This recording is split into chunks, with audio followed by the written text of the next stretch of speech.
Lions fans? Welcome to the Detroit Lions podcast, episode 553, the official Detroit Lions podcast for Reddit.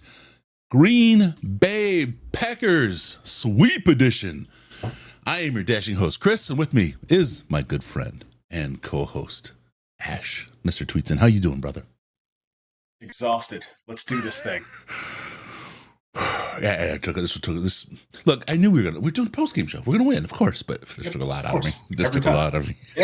Yep. If ever I had a chance to maybe foment a doubt about our perfection in supporting this team, today might have been the day. Mm-hmm. But I should have known better. Right, well, Jared Goff was tripping. There was a moment where I was like, ah! I was telling my wife, I'm like, he was down in college. He was down. I'm like, ah. Yep. 100%. Any level with the NFL, that is a dead play, and we're all going like, you idiot.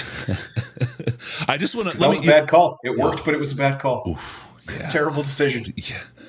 Yes. Doesn't matter, because it worked. Yeah.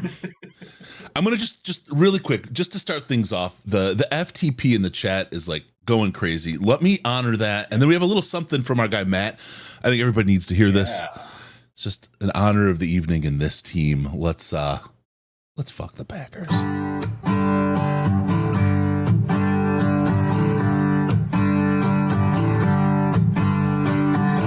Hey Lions, it's time to fuck the Packers.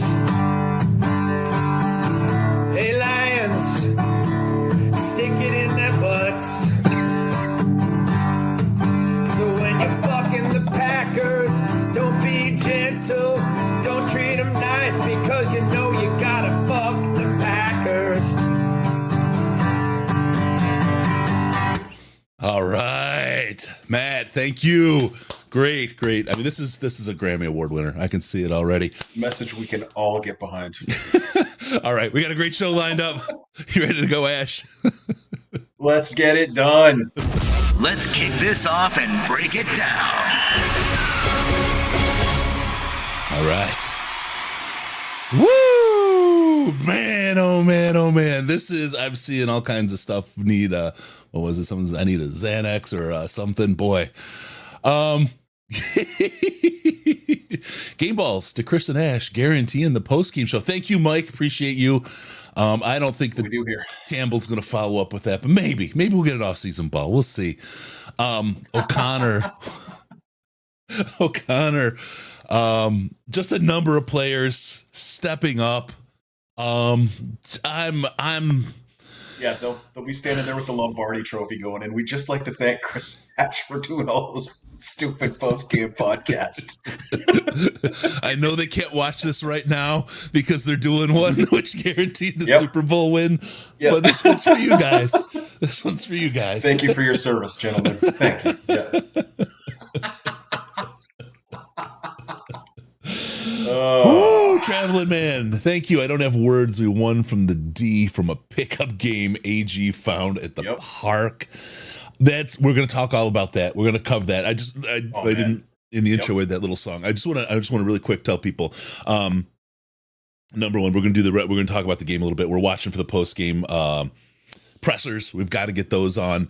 And I've got to go. Do we want to do a LaFleur Plesser? What's his name?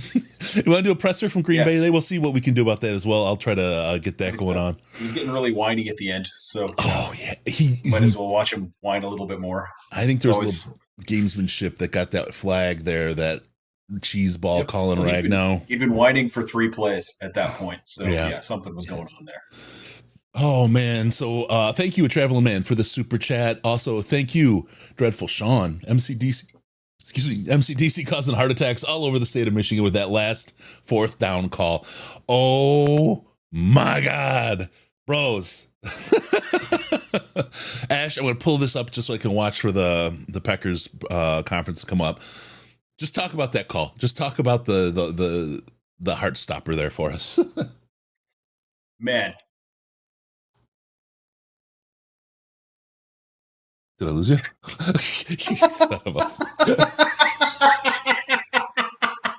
Oh, no, just messing with you. 4th down. It's 4th and nothing, and there's less than a minute to go.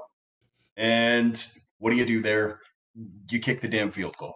That's every coach for all of history will tell you that you kick the damn field goal at that point. There is no question that that is what you are supposed to do, that that is the right answer, that that is the right call. Yeah. Dan Campbell does not always, make the sane call. And there's a thin line between genius and madness. And I think we saw madness today, but sometimes madness works out okay. What's his name? The abstract art guy. Why can't I remember his name? Warhol? No. Picasso. Picasso cut his own ear off. That guy was batshit crazy. No, that's Van Gogh. That's one of the Van greatest Gogh. artists in history. Van Gogh cut his ear off. Oh yeah, that was Van Gogh.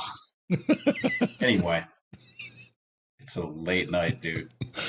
Count de Monet. Anyway, yeah. So it was a terrible call, but it worked, so nobody cares. It's the FTP. and since we're doing the TP, we got two-ply TP catching balls out there. Got 2 touchdowns. Indeed. I mean, my man.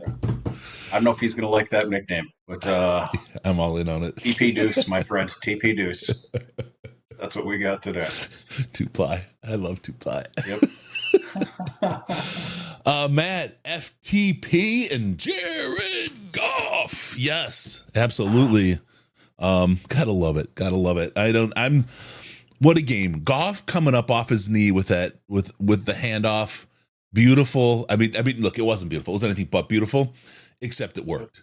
And the recovery was beautiful. This team fought uphill both ways in the snow, barefoot today to win this game and go 12-2 to seal a place in the playoffs. The first team in the NFC to seal a playoff spot. Ladies and gentlemen, these are your Detroit Lions. I don't know. 12-1. What did I say?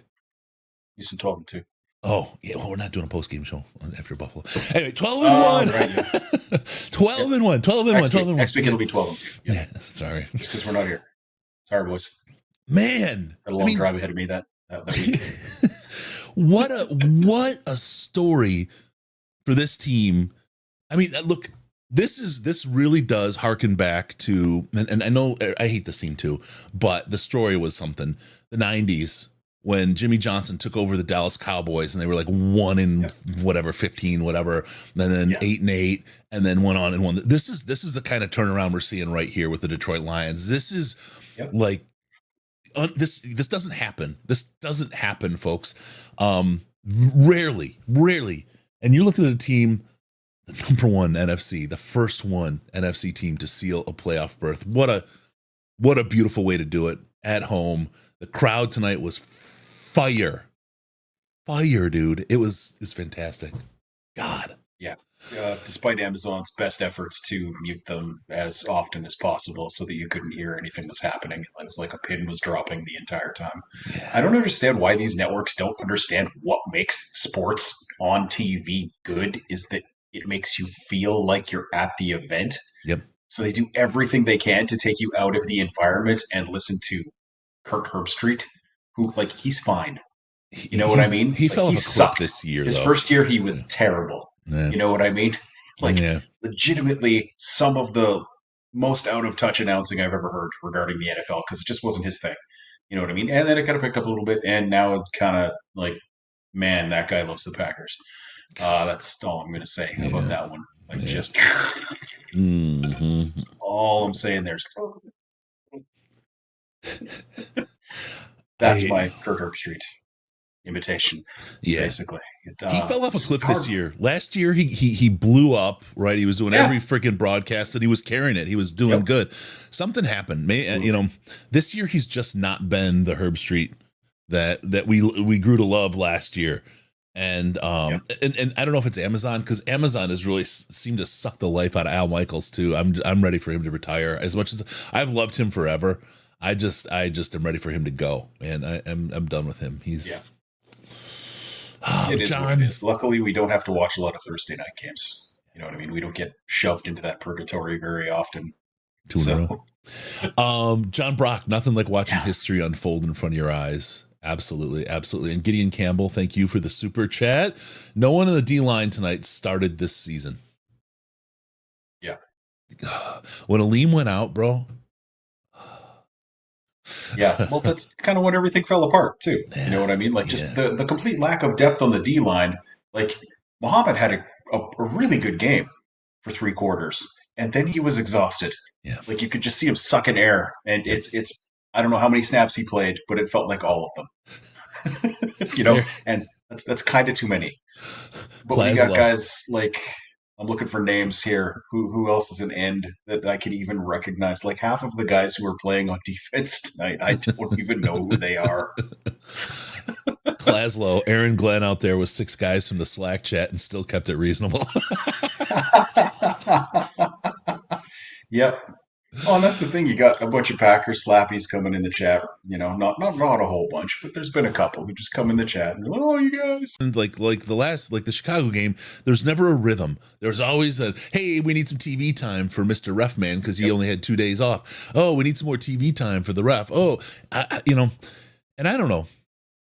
I don't want to. I mean, it was an accident. Nobody did anything. You know, and there's no malice or anything. But when you take out a ref with a player, you got to think twice about that. There's got to be, look at that. Yep. Particularly once that guy gets back in, you know, like it's just curious how many of those calls were his that were a little awkward. Let's say. Yeah. Yeah, I saw that Kirby messed up his shoulder or his arm on that last drive in Green Bay. Oh, man. Branch was dinged up too. Yep. Someone said that was cramps, but I don't know how accurate that is. But like can you imagine this defense if it doesn't have Kirby or Branch next week against Buffalo, man? I paid a lot of money for those tickets, bro. I don't want to imagine that. Yeah. Oh, like that'll not be pleasant because, you know, like they got Jamal Adams, but you don't want Jamal Adams covering half the field deep. Seattle knows that very well. PSA for our Lions fans, Campbell is 6-2 against the Flower.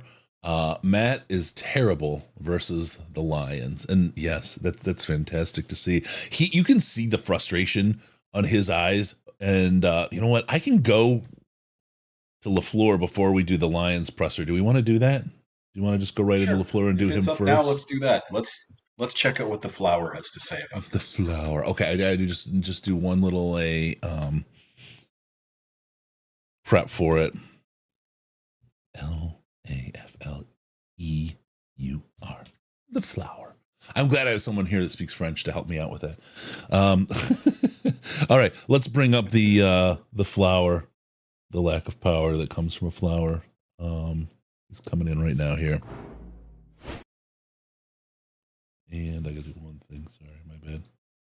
Obviously, extremely disappointed for our guys. I thought it was one of those games that we knew exactly how it was going to be. It was going to be a hard-fought, back-and-forth game, and that's what it was. But I thought our guys did a good job coming out the second half, kind of getting the momentum by going down, scoring a touchdown, hitting the big play to Christian, then defensively getting the takeaway and converting that into points. And but ultimately, I thought we just started, especially on the offensive side of the ball, too slow. I mean, we go punt, fumble, then we score a touchdown. So, you know, it's only a handful of plays that separate these types of games. And like I told our team, I mean, we're going to have to earn the right to potentially come back here. And it's not going to be easy, and we got to put in the work. And but I'm confident in the resiliency of our group, and that they're going to continue to fight and push each other to get better and stay connected. Beautiful. Because I do think we have a pretty good football team. You know, when you go against a team that can put up points like these guys, how much pressure does that put on you and the offense to get something like every time? Yeah, I mean, that's good football, right? They're a really good football team, very well coached, a lot of great players, and you know it's tough to come into somebody else's building. I mean, you gotta play better. So I think there are some areas that we can really look at this where we have to improve upon. You know, situationally, like third down, that was critical. And then not coming away with a touchdown there at the end in the red area, that was tough as well. But I think really offensively and defensively, the third and fourth down was probably the difference in the game. Jared was, I think it was 10 to 10 in the fourth quarter. What was he doing? What were they doing? Yeah, he had time to throw. They ran a ton of screens today, and that really hurt us. So I'm sure there's some things that we can do differently, things we got to look at. And they've got great playmakers, and they just try to get them the ball. And those guys can get. They're yak machines. I mean, all those guys that they can get the ball to. And then they were able to get some down the field where he had the time to step up in the pocket. And Jared Goff he's an excellent quarterback. He's playing as good as anybody. Matt, I know it's no surprise to you that the Lions seemed like a go for it on fourth down, but the one that they went for it and they didn't convert, such guys up the field, their field position in the last one. Did this shock you at all because the Lions went for it at all position? Not necessarily. Maybe the one at the end of the game a little bit. But, that's how Dan has done it throughout the course of his career. And so it doesn't necessarily surprise me. But that gave us an opportunity there. We just, hats off to them. They executed and we didn't. What did you look at the OPI at the end there? And if you did, what'd you think? Well, it's unfortunate, and that's what I was talking to the officials about, because there was another one. I thought that potentially our guy got picked, but they said their guy was running around. Bottom line is, if you're running a shallow cross, you got to avoid the defender, and we didn't. So that was a tough one because we weren't even trying to throw the ball to the right side. The play went off schedule, and we found Jacobs, and Jordan did a nice job. Buying time, scrambling in the pocket, and finding Josh there. But obviously, that was a tough call, and we gotta do better. These nuts. What went into that slow start on offense? You guys have been playing so well, obviously, on that side of the ball. They're a good football team that's going to challenge you, and we knew that. They're going to play a ton of man coverage, load the box. I mean, those yards that our runners were able to get today were hard-earned yards. But that's the style of play that they have. And it's tough to go against. You got to be really good, and it forces you to make a lot of plays. And fortunately for us, we had a lot of guys make plays. I thought Christian Watson made multiple plays in the game. I thought Wicks there at the end made a bunch of plays. I thought Jordan did a pretty good job all night long, and he was under duress on many of those plays as well. What did that guy say? Yeah, I've never been a part of something like that. He was talking junk to our players, giving them the throat slash sign, and you're trying to de-escalate it, and then he gets in my face. So I thought it was pretty unsportsmanlike. Like, I've never seen that. I've been on many fields, and usually they police that much better. Have you seen guys push coaches before? It was an arrogant fan crying, that, bitch. Wanted to get in part of the action, and just I would like to see security or something step in there and get him out of there, because he shouldn't be doing that. God, what a whining bitch. It's just a small thing, but you win the opening or you win the toss. What goes into the decision? That's kind of a tough decision on playing an offense like this. You want to try to get up right away, or you trying to... Yeah, hindsight's always 20/20. Part of the reason we decided to defer was, if you remember the first time we played these guys, it didn't go our way at the end of the half. I just thought it was going to be a tight battle, and if we were down at all, I wanted the ball to start the second half. Is really what it came down to. You guys are still in a really good position for a playoff spot. What gives you confidence that you can come back here potentially in January? Well, yeah, that's a long way away. And if we don't look at what we have right in front of us, then we're doing ourselves a disservice. Like, you got to keep your eyes down and just continue to work and grind and get better, stay together, and all these games from here on out, like I told our team, they're going to come down to situations like this. And I do think we have a really good football team. I think we're going to get everybody's best shot, just like we're going to give everybody our best shot. And it's just a few plays here and there that really separate these types of games. Was that on the offensive pass interference? Was that supposed to be a screen to read the other direction? Yeah, it was a bad play call. I shouldn't have called it. They were in base defense. Bad play call. We tried to sneak them through. Wasn't able to get through. Play went off schedule. And then we had, in case he was covered, we had Christian running a shallow cross so the quarterback can progress from him to Christian. And obviously the safety was coming down to cover the back. They collided. Play went off schedule. Got called for OPI. Good. Thank you. All right, thanks, guys. All right, there you go. Oh, God, I love that. Do we want to see Jordan Love when he comes on? Absolutely. Okay. We can do that. We can do all that. Oh, it might man. be a bit for the Lions because Goff was out with the Amazon Prime guys for a few minutes there, Yeah. so he might be a while getting to the presser. Yeah. Thing. Oh, okay, that's good. Oh, God, we love that. Just love that. Yep. And the name, I think the name Matt Crying Bitch LaFleur would fit. I mean, he couldn't have done it any better for us. I mean, he couldn't have represented any better. Thank you, sir. Thank you for your service.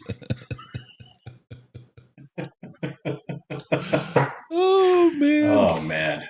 It is so beautiful to hear Packers fans whine about refs jobbing people. Oh, my just with God. a complete, utter lack of awareness of how much they've been the beneficiary of that for, like, decades at this point. Yep. Just ridiculous crap like their guy hands to the face is our guy. Our guy gets called for hands to the face. Yeah. Just like, or the phantom face mask where the guy basically just taps the face mask ever so slightly, doesn't even hook a finger on it. Yeah. And that's 15 yards in the fourth quarter, handing the Packers the game. Like, go F yourselves, Packers fans, one and all, each and every one of you, sincerely from me, just shut up. Choke on another brat. Choke on it, man. Yep. This is 6-2. We own Lambeau. This is our turn. Tough shit. You don't got it. We were there. We know what it was like, but you know what? Forgot. Because we got it now. It's ours. Yeah. Now go learn. Live it. Choke on a brat. Go deal. Go back to the Mike Tomczak era. Because that's where you're at. You're in a slide. Paint a little mold on those cheese hats, boys. Yep. Wells Walker's right. This game's not even close if we don't give them a TD with that fourth down call at our own 30. Goff rollout with a run pass option would have been much better than the sweep left. Like it's 1950. Yeah, I absolutely hated that call. Everybody was caught by surprise except the defense. Like, why would you call that? Yeah. Sometimes, man. But it's one of those things, like everybody always keeps saying here, you live by the sword, you die by the sword. And sometimes there's just not a right call for 4th and 1, like let's give the Packers defense their due. They absolutely stuffed the run all damn night, and we didn't get the chunk plays that we're used to seeing from the running game. They did a great job not only of kind of limiting the down production, but also it didn't give those up. And hats off to them. They did a pretty good job tonight. I mean, they still gave up 34 points. So, like, the defense overall wasn't particularly good on their end, but they did stop the run. Let's get Coach Campbell. You guys, yeah, yeah. And we didn't stop running though. There's a little bit of pride in that. I kind of wanted to, but we kept at it, and we came out on top. All right, let's get Coach Campbell in the press conference here. Man, what a win. That was a hell of a job by our players and our coaches, man. That was a total team effort. We talked about it. What we were going to need going in, the style that we needed to play with, and we wanted that defense just cut it loose. Just go play, man. Effort, finish. And man, they did that. God, they did that. Thank you, Matt. It's a hell of a job by AG, and those guys just laid it on the line, man. They call them the Northern Savages. They just roll right in the door, man, and they're in the game. It's a hell of a job. And then our offense, you know, we knew they were going to need to carry the load. You know, you need to carry a little bit more of the backpacks and such. And man, we did that. You know, they did that, stepped up in a big way, and it was a number of guys really made plays for us across the board, you know, and it took everybody we had on offense, and, you know, Goff had another big game, TP was big, you know, Laporta made some big plays for us, so, you know, look, you can go down the line, but, man, I was proud of them, and, you know, I just love the fact we just find a way, man, and you feel like the narrative, you know, the narrative going in, man, we weren't buying any of the stuff about where we were at, and no excuses. And our guys knew where we were at. We don't need to talk about being tough. We don't need to talk about being resilient. We live it, and it's what we are. And, man, we just proved it again. Proud of our guys. I think 99.9% of football coaches probably kick that field goal at the 21-yard line with 43 seconds left. Can you just take us through why you felt that it was important to get that first down and run that clock out and win that way? I just, you know, I felt like we needed to end it on offense, you know, and I did not want to give that ball back, and I believed we could get that. I believed we could convert, you know, and I trusted that old line. I trusted David, and they came through for us. It's a hell of a call by Ben, you know. It just, I knew how I wanted to play this game. The team knew it, and everything in me told me that let's finish this, and so we did. How about Jared being able to get rid of that ball when you get stepped on? He's an athlete. And he got that thing handed off, and David did the rest. It was great. Were there any questions in your mind after you failed to get the fourth down earlier in the third quarter, as far as trepidation? None. And look, I told the guys knew, players knew, coaches knew. Listen, don't ride the wave. You know, we could be up 2 scores, we could be down 2 scores, but just because we're one or the other, we got to play our style of game going in. What we felt like we needed to do, what I felt like we needed to do, and so that meant the risk was there, and you know, and you fell in negative territory. You're trying to hold them to a field goal. But I knew that was how I wanted to play that team with where we were at.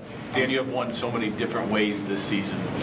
The way you just won this one with so many guys injured, you just said no excuses. How do you describe this one in It's a sweet. I told the team this will be one of those you never forget. I was telling Goff pregame, I said, man, you've played all these games. You had this long career. You know, and I'm sure there's some you don't remember everything when you've played as long as he, but I said, you will never forget this one. You will never forget this game. And I think a lot of it is just that, what we've had to overcome, the hand we were dealt. And I just love the fact our guys don't make excuses, man. They just find a way. And everybody on this team believed we were going to win that game. And we were going to find a way. And we did it again. We did it again. Guys did it. Having to deal with what you dealt with your defensive players, did you know going in that you would go on fourth down more than you ever have, every chance you get, just so you could possess the ball more? Well, I knew that if we needed to do that, I was prepared to do that. You're hoping you don't get into them. You don't have to get into fourth. You convert on third if it comes to that. But we were prepared. We were prepared. What helps your conviction in those moments? Like, you've never wavered from this aggressiveness, no matter where this team has been. Well, look, when you're in it with these guys and you've been around them long enough, and you know, I've been around Ben, I've been around Goff, I've been around Frank and Sewell and Saint and you know Montgomery now. And Gibbs, and now J-Mo's been here going. You know, Laporta, man, there's been enough time on task with those guys, Graham, that I felt good. I feel good, and I felt like we'd find a way. And you'd love to say if you're going to do that, you're going to convert every one of them, but that's not the reality. It doesn't always work that way. And so there's going to be you're taking a high level of risk. You know, there is risk with it, but I felt like with our guys, it wouldn't be as big of a risk as it may appear to be. Your thoughts on qualifying for the playoffs this early, the progress that represents when you came into where we are now? It's first week in December, you're already in the playoffs. Well, and I just found that out actually. and I didn't even realize that. You know, listen, it's good. It's good, but it's like, man, we got 4 left, and we want to get. Of course, we want it in. We want it in a different way. You know, we want to go in on our own terms, and we want to find a way to get this 1 seed, and that's the priority. You know, certainly you got to win the division, and then you get this 1 seed, and those are. Thank you, Kirk. We took a step closer to winning this division and doing what I just mentioned. So. Yeah, listen, it's great. We're in the playoffs. I wish I'd have told the team. I didn't tell them. I had no idea. But honestly, I think they know. You know, I think they feel like I feel. I really believe that. And it's like, yeah, I think everybody be like, okay, that's great. We did the old golf clap, but then we know what we want to do. And we talked about this really even after last year. We talked about it in the spring, talked about it in training camp. We know what our goals are. How big is their matchup for you guys? Huge. What a great addition he's been. And he just continues to make plays for us in the run game and the pass game. Stepped up big here. Man, we talked about catching and knifing today. Man, catch, turn, and run. Catch it, tuck it, turn, and run. Do whatever. If you can only get 5, you got to get a 6. If you can only get a 7, you got to get us 8. And man, I mean, he did that multiple times, and it comes up with the 2 big touchdowns for us. He's been an unbelievable addition, man. What a stud. Can you say you knew how you wanted to play this game and the team knew it? Can you elaborate on that? Because how do you convey the leaning on the offense without making it seem like the injuries are going to be an issue?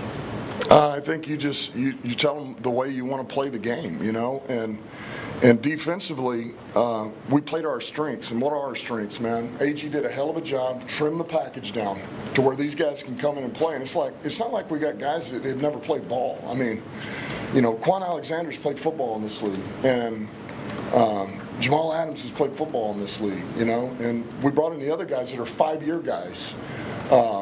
You know, Miles and Jonah, and so and then Muhammad's been here, and so we wanted to trim it back to where those guys could play fast, and that was really stipulate. Just cut it loose, man. It's not going to be perfect. It doesn't need to be perfect, and so with that, any burden we can take off you guys where you can just cut it loose. And we knew there may be some errors, but I just want to turn on the tape and know the effort and the finish is there, and we're going after the football. Find a way to get a takeaway. We got a takeaway. It was huge.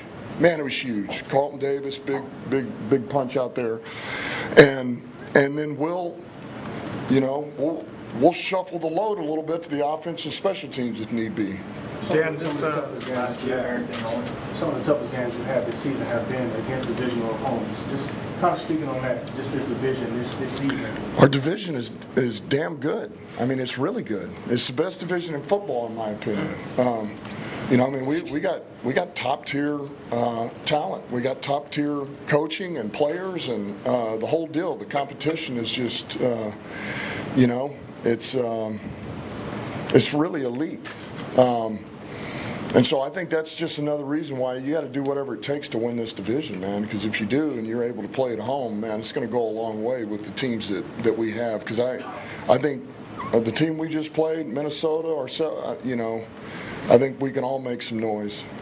And this game was chippy from jump. What do you tell your team going into a game like this about keeping that aggression but making sure they kind of find that line? Yeah, just keep your head, be disciplined. I mean, it's really as simple as that. Our guys know. You know, I thought they did a hell of a job. Our guys did a hell of a job. You know, certainly we're not going to take anything from anybody, but we're smart enough to know that, man, we can't have, you know, personal fouls and things like that. So you just tell them that, and they understand that. They really do. You know, they handled it well. Thanks, guys. All right, there we go. Black Lion, we broke that team. I genuinely agree with that. That's a really, really good take. They were stunned and didn't know what the hell to do with themselves. I'm going to go look and see if the Jordan Love has been on. And I believe he has. Super cool if it was. So we're going to get there. Give me a second for that to come up. I got to do a little bit of work. What do you think about Coach Campbell, and number one, the size of those freaking nuts, man? Well, they're giant, you know, and like golden. So, you know, that they're really shiny and man.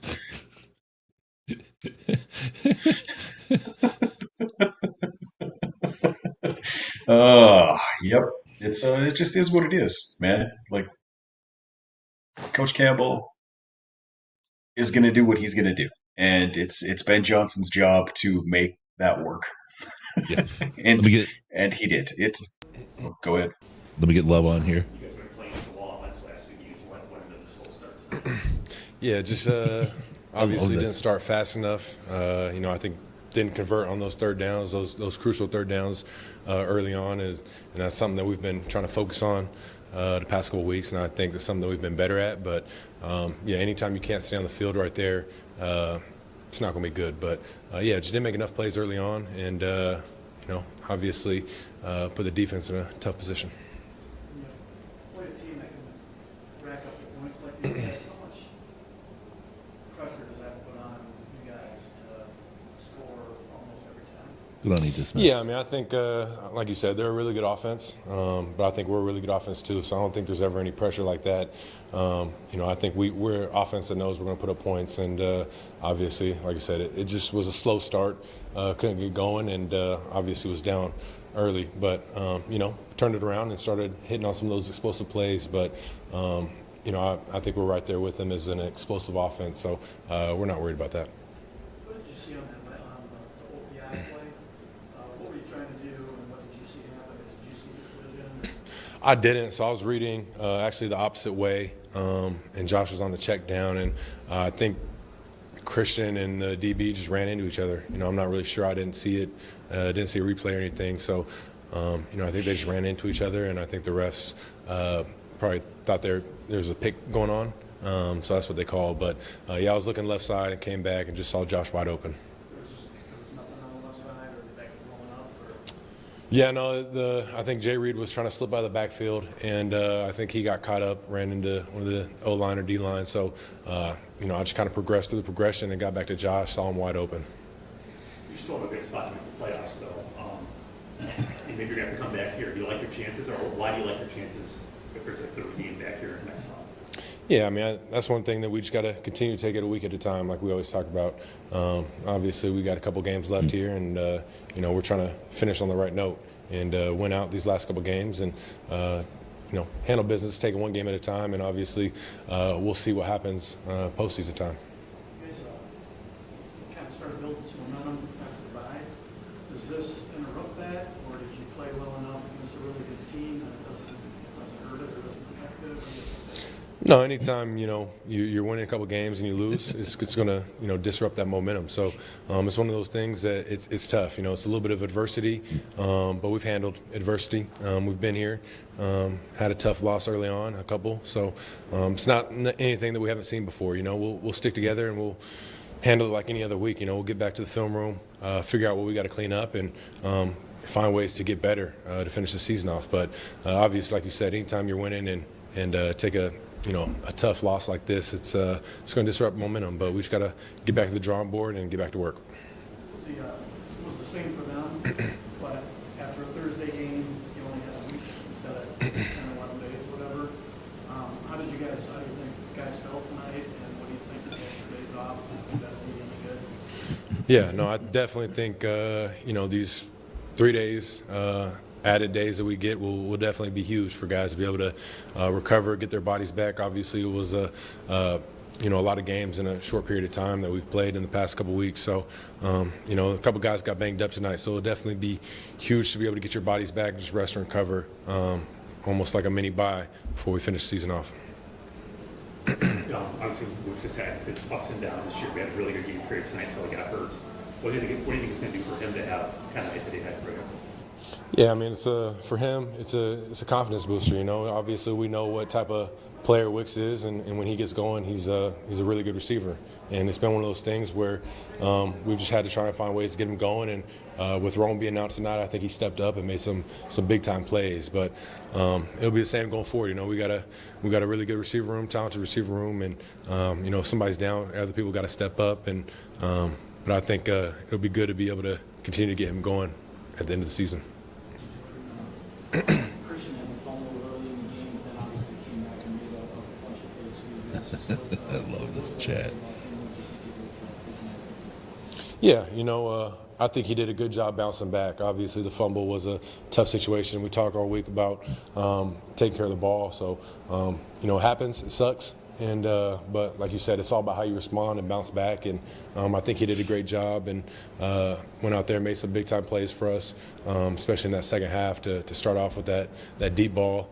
But, I mean, that's the name of the game. That's what this team's got to be about is when that adversity does happen and a negative play or something doesn't go your way, how are you going to respond and bounce back? We respond by saying, happy birthday, Jacob Kassane. 29th birthday. Yeah, they're playing to win. They're confident in their offense that they're going to be able to get a stop. I mean, convert that fourth down. And, obviously you'd like to be able to see the defense get a stop right there, get us the ball back, and, be able to go put up points or even go to overtime. But they're playing to win, obviously. When it works out for them, it's good. And, yeah, that's all I can say. What's the message at halftime, and then how big was that play to Watson to kind of get things jump-started for you? Yeah, we knew that, especially offensively, it wasn't our best half, and we weren't executing at the level we wanted to, and we didn't start fast enough. So the message was just go out there. We liked where we're at, and we just had to go make those plays. So it wasn't like they were doing anything that was really stopping us. I think we were just hurting ourselves and not executing. So the message is just go find a way to execute, make plays, and continue to put up points because it just didn't feel good. Putting up 7 points and having some of the woes that we had early, but guys responded. Yeah, what came in a loss with the score 20-24 in the second half against that defense. What does it say about what you guys could do here down the stretch?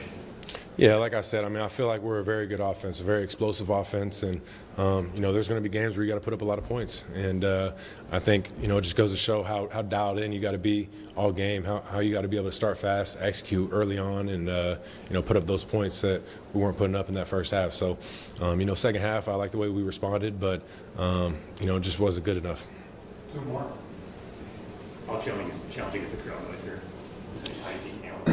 Yeah, it's a good environment, loud stadium, but it's one of those things you just got to be able to communicate in the huddle, and I think guys did a good job. They stayed locked in, and I think you will. Obviously once you get out there, Become you a member. find a way to be loud enough. DLP winners of our channel. And I think we had one false start. In that second Jordan half, Love even sucks at press conferences. He's fumbling the fucking. Kind of block he's fumbling the whole thing here. So, do we want to give him the hook? Do you want to pull him? Yeah, I think we should cut this. Let's get rid of this loser. Like he's just this guy, and we'll never put him on again. That's the worst presser I've ever seen. The least interesting presser ever. I'm still waiting for Jared here to come up onto the podium. He had to do what's it called? He had to do some. Oh, he's just coming up now. Here we go. We got him. He had to do some time with the Amazon crew. Let me do some quick stuff here while we get him ready. And here we are. CDC's first presser. He was the dumbest coach in the history of the NFL. Amazing how much he's learned in 3 years. And Kirk paid $10 so that we would read it the fifth time he's posted that. Appreciate you, brother. Very much so. Sorry, just doing some production. Thank you, Ash, for covering for me here. Let's get Jared Goff here. The Goff is God. Could not agree more. Oops. Let me get him going here. Sorry. Which mouse? Got the visual cue there, and he's still not here. But made it happen, made it work, and David did the rest. Dan talked about the athleticism you showed. Yeah, real athletic to fall down on a routine handoff. But yeah, I'm glad we made it happen. You guys knew going down aggressiveness, this team in the trademark, and just how it panned out today. Yeah, and we came into this game knowing we were going to do it maybe a little bit more than usual. Dan had mentioned that early in the week that he was going to really lean on our offense to make some things happen and certainly be aggressive on fourth down if the opportunity presented itself. And there at the end, I know he was kind of in between on what he wanted to do, and obviously made the right decision. Was he really debating it with you guys? No, he was internally debating it. Was he? Yeah. And what faith does that show in you and the offense that he bigger than anything? Yeah. Like that's like all you want from a head coach is to believe in you and that gives us that little extra oomph to want to make it happen. And I'm not the one running or blocking, but I'm sure those guys up front say, all right, you're giving it to us to make this game and finish this game off on our terms. And yeah, it means a ton. Dan said that Patrick this week, he's stepped up a bunch, but just again, just what he means to that receiver. Yeah, today seemed like his day down there, certainly in the red zone, and he's been so consistent since he got here, as far as unselfish, blocks, does everything right, and he hasn't gotten a touchdown. What week are we in? 14, 15, whatever it is. Hasn't gotten a touchdown until today, and had 2 of them, and he deserves it, man. He's a stud, and I'm so happy he's on our team. Dan said that despite all the games that you've played, that you would remember this one. Me personally? Yeah. That you would. Do you think that's true? And if so, why? Oh, yeah. Circumstances around it, I think. Yeah, it's a division game. It's at home. It's prime time. Told us early in the week he was going to lean on the offense.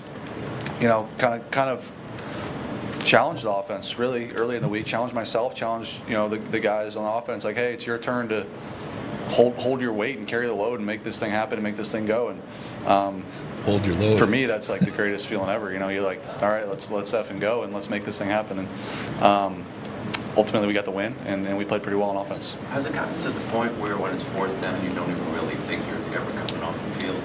No.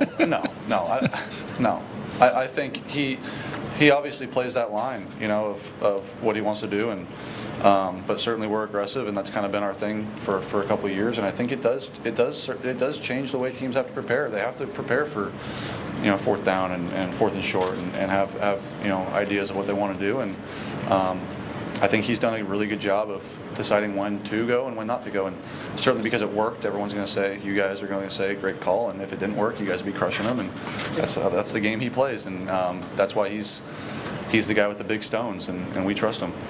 It feels like these meetings between you and Green Bay just keep getting Just go ahead. Chippier. How have you seen the intensity in this rivalry kind of evolve over the last handful of years?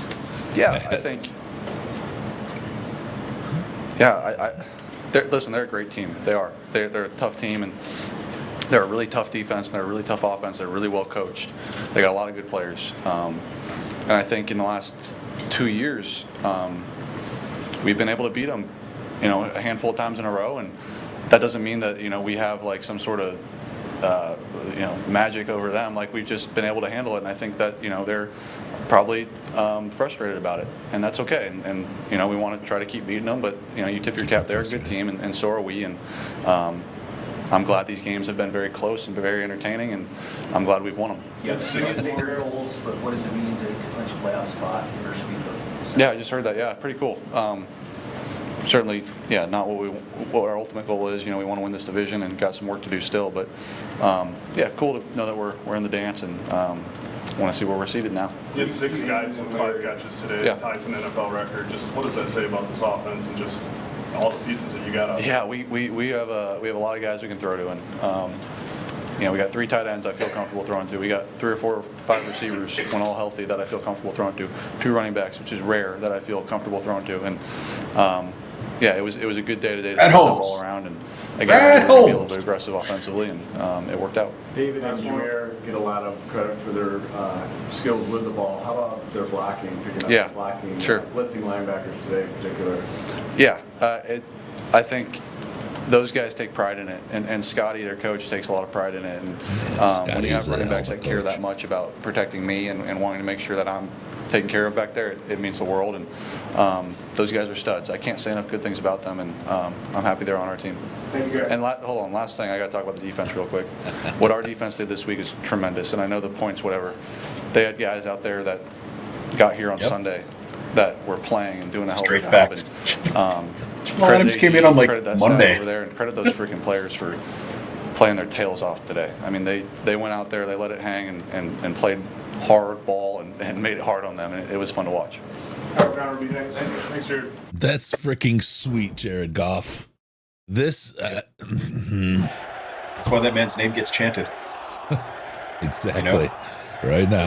There's not a lot of guys. Is like just he comes in and he just says what is true. Like, there is no effing way Jamal Adams should have been playing in this game in any normal, rational situation. It just shouldn't be happening. Yep. But the Lions just don't have guys. You know what I mean? And like these guys are coming in and linebackers who literally, I know I wrote something up about them in the draft, but I couldn't tell you what it is because I've never heard anything about them again since. Like David Long, you know what I mean? Like just didn't really do a whole bunch. Came in, he played pretty well tonight. He had that one hit, man. That was yeah. I wasn't sure that receiver was getting up after that one. The beautiful thing is, it was a perfectly legal hit. Yep. There was no head to head. There was no shoulder to head. There was nothing dirty about it. It was just a beautiful Jamal hit. Adams. And what was that other guy's name? Jamal Adams, one Miles other Adams, guy. Quan Alexander, and Jonah Williams. All new faces on defense. I mean, freaking. Yeah. And again, camping out clan. See, this is a real quarterback. Hyping up the D, not blaming him. We watched Jordan Love blame the D just now, his little D. And we watched Jared tell the press to shut the F up and build those guys up on the defense, slap the podium, and walk away. You can fit a hell of a defense in this baby. Slap, and he walked off. That's a freaking man right there. That is a man. Absolutely. God. And there's going to be two different kinds of stories coming out from beat reporters after that press conference. There are going to be, the defense sucks and everything is terrible. And then there's going to be the ones who go, there's no way most of these guys should have even been on the field. And they managed to put up a competent defense. Yeah. Honestly, it's a fake 31 points. You know what I mean? Yeah. Yeah. Like it really is. Like they were set up to fail at various points. Like the Goff pick was unfortunate. The going forward on fourth on your own, 30-yard line. Like, yeah. When your defense is this, you know what I mean? You can't hand that to them like that. But like it's hey, RJD defense gave up less points than their NFL defense full of all pros according to the Pro Bowl voting. Nunu is funny. He keeps coming back after winning 2 out of the last 8, saying the Packers own. Nunu, do you realize that if you really want our comeback, you're going to have to scrape your mom's tongue?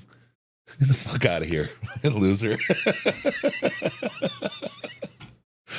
Oh, man. Woo! Freaking love it. And he stuck around this whole time. He's been here this whole time. I just keep putting him in 5-minute timeouts, and he just sticks around waiting to come back in so we can talk, and we can just shut him down again. So we can see another ad. Bye-bye. Thank you for your service. You know what? I got to give him credit. He has more tenacity than the team he roots for. Very true. Right, Definitely has more toughness than that coach. Why don't we get to some calls here, because the phones are going bananas. Let's get one in here. Yeah, because the sooner we get to the calls, the faster I go to bed, bro. What's your name and how much have you had to drink so far in this beautiful, beautiful win? Holy smokes. I'm too old for this shit. That's how I feel every time we do one of these late game, post games. I'm going to be 50 on January 1st. I just spent Thanksgiving back in Detroit. I live in Arkansas now, and I spend way too much money on NFL Plus and all that other shit. And just to watch a game. And I missed the Ash Thompson, like the early morning. I get up at like 5:30 and I'd watch his shows and hear him get all salty and talk shit, and it just made my mornings, and I miss those. Bring them back, Ash. You and like 300 other people, dude. To call it the asshole session. But yeah, I appreciate you guys, man. I watched basically 2 Detroit podcasts. I don't know how you guys feel about Lions Syndicate, but I love that guy too. But you guys are amazing. Although, Chris, you have a whole bunch of real sexual innuendo shit that you say all the time. I'm 12. And it makes me cringe, man. I'm like, 12. but I still watch and I love you, man. I'm So 12. I appreciate you guys. I expected a loss, you know what I mean? Just because of the whole defense thing, but holy smokes, man. I mean, Brad Holmes, you know, I mean, just win after win after win. So Thank you guys for doing this. That's really all I really wanted to get into. No problem. Thank you, brother, for calling in. And next time I see you, I'll be innuendo. Yeah, Talk to you later. all up in my endo. Talk to you, brother. We'll see you. All right, take it easy. It hurts me in the soul. I can't help it. I can't help it. I'm sorry. I mean, it's the Campbell way. Be true to yourself. Be true to who you are. Hey, caller, how you feeling? Else. Got the big win. You doing well? You feeling it? I'm feeling great. How are you doing? I'm doing good. How much have you had to drink? Tell me about your favorite part about this win. Just getting the win. Yeah. You know? It was coming into this game. It was a game where confidence wasn't necessarily high and injuries were on everybody's mind. Like, will we be able to? I think a lot of people were girded and prepared maybe not to pull a win out today. And then there's this Lions thing that's been, I mean, we've been doing this show for 10 years, right? This Lions thing that you get your hopes up and then they're dashed and you're crushed yet again and you're afraid to do it. But this is one of those games where, whew, they did it. They pulled it all together, man. They did it again. Exactly, dude. The defense and all the injuries, they've had me on edge for the last week, man. And this game coming up, I've been full of anxiety about it. But a lot of that had been answered. Yeah. In Brad, we trust. Yeah. You know what I'm saying? Yeah. Oh, 100%. And in the division, we cannot be less than 500 this year. We're guaranteed to be over 500 in division. It's. And we done clinched. We done clinched playoff. Yeah. Yeah. Yep. Where you calling in from, man? North Carolina, man. I felt it. I could feel it. Oh, how long you been there? Long Lions fan, dude. How did you fall into your Lions fandom? When I was young enough to start watching football, we'd go on vacation every year with some family that I had in Michigan. And, you know, just from that point, I just started watching the Lions. Yeah. And I fell in love. Nice. Well, I appreciate you, man. We're gonna keep rolling. The phones are going bananas right now. Anything you want to say before we bounce? I just want to say, man, Chris and Ash both, I'm a huge fan. I listen every time y'all get on, and y'all just keep doing what you're doing, and go Lions, Detroit versus everybody. I appreciate you, brother. Thank you, man. All right, got the Lions going. Let's keep at it here. The calls are hot, heavy, and let's see if we got some pillow talk. Hey, caller, what's your name? How you feeling after a big win? Oh, I'm feeling great. This is Scott from the Slack channel. Scott, how you doing, brother? I'm doing awesome. How about you guys? I'm doing okay. I had to tell Simon to go back to bed before the kick. I'm sorry, Simon. I didn't. No offense intended, but I was feeling pretty superstitious in the moment. More than just a little stitious. Yeah. Oh yeah. Super duper stitious. What do you got for us, big guy? Well, a couple things. I wanted to call out Aaron Glenn, first of all. I mean, that was an amazing performance. You know, points aside, like taking guys off the scrap heap and beating the Packers with it is amazing. Yeah. That's this is an unstoppable team that just seems to be on a rail. It truly seems like destiny. I don't know how they keep doing it, but they just keep doing it. I've never seen anything like this. It's got to be the coaching staff. I mean, they've been all together for about 3 years, and it's just, they're incredible, man. Yeah. I mean, that and say it again, Ash. Shout out the Brad Holmes. He's finding the guys, and the coaches are. I mean, go ahead, Ash, take it. It's incredible. Like, even like, say, Tim Patrick, for example, you know what I mean? Just dumped by the Packers. We pull him in, we put him on the practice squad. Now he might be, I don't know, I don't think he's actually our wide receiver 2 at this point, but he's making these clutch catches that nobody else on this team is going to make. You know what I mean? Like that's just one guy. Then you've got like, okay, let's go down the defensive list of people with tackles here. Al-Qadim Muhammad, Miles Adams, Za'Darius Smith. Again, that guy's 3 sacks in 4 games as a Detroit Lion. What the hell, man? Jamal Adams played today. That shouldn't be happening. Mitchell Agude is the guy I was thinking of. Ezekiel Turner with that crazy open field tackle. You know what I mean? It's his one tackle of the game. It's the only thing he did, and he drove Jordan Love's head into the turf. Quan Alexander out there today. David Long Jr. Like Pat O'Connor, who's been kind of hovering around all season, but like he's in there getting pressures. You know what I mean? Yep. And like it just when Alim McNeill puts up. Yeah, exactly. When Alim McNeill puts up 1 assisted tackle and that's all he gets, you don't expect the Detroit Lions defensive line to have been having a particularly good day. And like, I'm not saying that they did overall, like, but you look at the Pack's rushing numbers, they're not better than Detroit's today. Like the Packers basically gave up trying to run the ball. Like the Lions still had their 25, 26, 27, whatever it was, rushing attempts. What did the Pack have today? Jacobs with 18, Jordan Love with 4, Emmanuel Wilson and Chris Brooks each with 1. So, and nobody particularly successful. Like Jacobs had the 3 TDs. You got to give him that. In the red zone, he got the job done. But how can you feel good if you're the Packers about this? Too. Yep. So somebody had posted in the Slack that there were 6 different receivers on the Lions with 5 or more receptions. Yep. Yeah, let me look. I got it. And Amon-Ra had 4. Like the Amon-Ra St. Brown was not one of them. Yep. You got J-Mo with 5, Laporta with 5, Patrick with 6, Amon-Ra with 5, Montgomery with 5, Gibbs with 6, and poor Brock Wright out there blocking his ass off with none. but I'll take it. She has Amon-Ra with 4. Huh. I'm looking at him with 5 right here. 5 and 43, 8.6.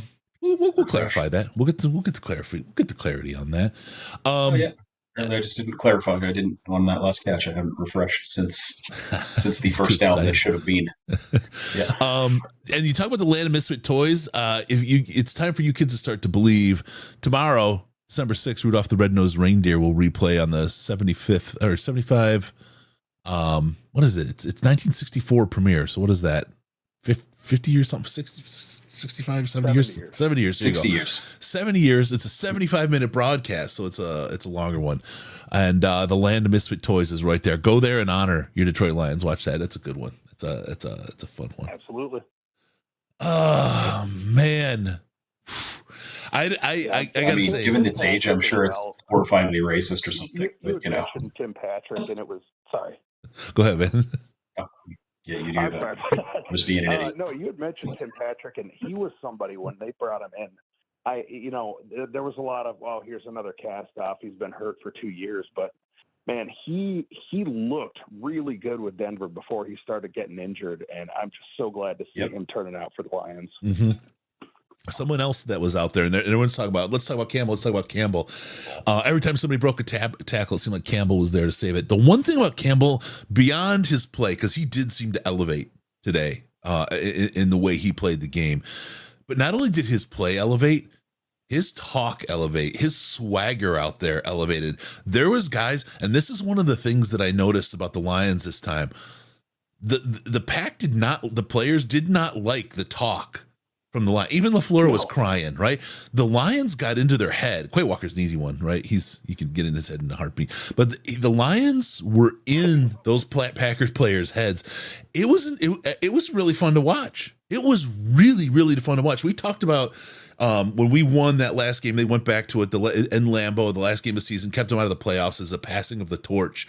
This is the proof that torch has been passed. Those roles have been absolutely reversed. And as those Packers continue to flush down the bowl, the Lions are going to have a good, hearty period of living in their heads, and the tears and the officiating crying and all that. enjoy this, folks. Enjoy this. This was fantastic. And it's gonna be a nice long haul of fucking the Packers. I can't wait. God, it's so nice for the shoe to be on the other foot. It really is. Yeah. It really is. There's justice, man. That's all I could say. There's justice. I didn't think there was justice in a lot of things, but I think eventually justice comes to everybody. All right, brother. We're gonna hit the rest of the calls. Thank you for calling in, man. Appreciate you. Hey, I appreciate you guys. Take care. All right, thank you. We'll see you. All right. Peace. Keep at it here. Things are going off the hook. Hey, caller, what's I think your our name? chat troll went to bed. Oh, how you feeling tonight? He hasn't said anything since I talked about his mom. Sorry, not you, caller. Never been better. Oh, you've never been better? Awesome. I think tonight is the day that I've never been better. I'll take it, man. It feels good, doesn't it? Oh, it's I feel like $1 million. What? But, Go ahead. I actually just want to give you all an update from a place that is not from Michigan. I live in Denver, Colorado, and the Detroit Lions bar tonight was raucous. That's nice. It's for those that don't live in this city, the Detroit Lions bar is this beautiful, disgusting, beautiful dive bar where it's like, sticky floors, delicious dirty What's burgers. it called? Ooh, it's just like it's everything that you could ever hope for a Lions bar, right? But let's just say that we maxed out the maximum capacity by maybe 3 or 4 times. I'm not trying to get anyone in trouble. Need a name, brother. We need the name. Ash wants to surf the menu. we're on a Malone's, but we're on a Malone's run here. Well, in that case, Candlelight Tavern. Candlelight Tavern. Candlelight That place Tavern. rules. There you go. So there you go. Everyone listening in Denver, Candlelight Tavern is where you go to have a nice cold one, some excellent food, and a good Lions bar to watch some games. There you go, man. That's right. Oh man, they got the Lions jerseys right on the front of the website. You guys rule. Thank you for having me. Oh, thank you, brother. Appreciate you. And enjoy Denver. It's a beautiful place to live, man. You're a lucky guy. Thank you very much. Have a good night, y'all. All right, we'll see you. Ciao. All right, there we go. This guy's got a jalapeno cream cheeseburger. What? $10 with chips. That's insane. Hey, oh, these caller. dudes so chilly. How you doing? How you Sorry. feeling? What's it like to take a win? Calling in from Virginia. I've been a Lions fan for 56 years, courtesy of my 2 older brothers, who convinced me I wanted that little silver helmet out of the bubblegum machine. Well, they got a Steelers and a Vikings helmet. So I've been waiting for this for years. Yeah. All right. Campbell. Revenge tour is yours. It's my husband actually said to me tonight before he went and said, "You're going to watch the game?" He's like, because it's like a joke in my house that if I watch the game, they're going to lose. So, Well, enjoy. and You, with you all the injuries, I was like afraid to watch, but I did. well, you shaking some demons tonight too, just like the team. Yep.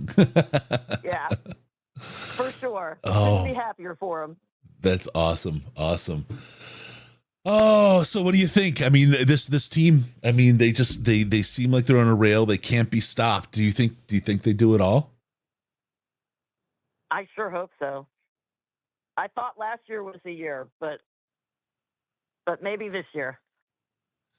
Every the year. Bills make me a little nervous, but they're AFC, so it doesn't really matter, right? Yeah. For the rest of the NFC games they've got, shouldn't be a problem.